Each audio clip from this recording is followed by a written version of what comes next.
So దేనికి దానికి సపరేట్గా దానికి ఇది ఉన్నాయి. అవును. చిన్నది కనిపిస్తుంది అది, ఇదేంటండి? ఇది పుడీలు అంటారండి. ఇది మీరు ఇప్పుడు అందరి దగ్గర చూడొచ్చు. ఇప్పుడు ప్రజెంట్ అందరు ట్రెండింగ్ డాగ్ అండి. ఇది ట్రెండింగ్ డాగ్. ట్రెండింగ్ ప్రజెంట్ ఎవరి దగ్గర చూసినా పట్టుకోవచ్చండి.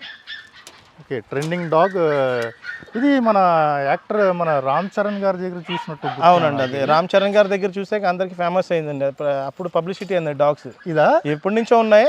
రామ్ చరణ్ గారి దగ్గర చూసిన తర్వాత ఇంకా బాగా పబ్లిసిటీ, అందరూ పుడీలు అంటారండి. దీని పేరేంటి అసలు? దీని పేరు పుడీల్ అండి. పుడిల్. ఇది కూడా మన ఇంట్లోదేనండి. దీని పేరు ఖుషి. దీని పేరెంట్స్ చూడొచ్చు ఎంత చూడముచ్చటగా ఉందో. ఇది మన రామ్ చరణ్ గారి దగ్గర మనం చూస్తూ ఉంటాం ఎక్కువ. ఆయన ఇష్టపడిన మంచి డాగ్ ఏదైనా ఉంటే కనుక ఇదే. సో ఇది పుడిల్ అనే జాతి అంటే లేకపోతే ఏంటి? జాతే పుడీల్ అండి. పుడిల్ జాతి అండి. ఓకే, పుడిల్ జాతి. చాలా క్యూట్ గా ఉంటుందండి ఇది. అందుకే చాలా మంది ఇష్టపడి తీసుకుంటారు. ఇది దీని పేరెంట్స్ రెండు ఇండియన్ ఛాంపియన్ అండి. Indian champion. మదర్ ఫాదర్ రెండు కూడా ఛాంపియన్స్ అండి. ఏ స్టేట్ సంబంధించింది సార్? ఇది బయట ఫారిన్ కంట్రీస్ అండి అంటారు, కానీ అన్ని ఇండియాలోనే బ్రీడ్ అవుతాయండి. మాక్సిమం అన్ని బ్రీడ్లు ఫారిన్ కంట్రీవే, కానీ ఇండియాలోనే దీని బర్త్ ఇవి అన్ని ఇక్కడ ఇండియాలోనే ఉంటాయండి. ఓకే,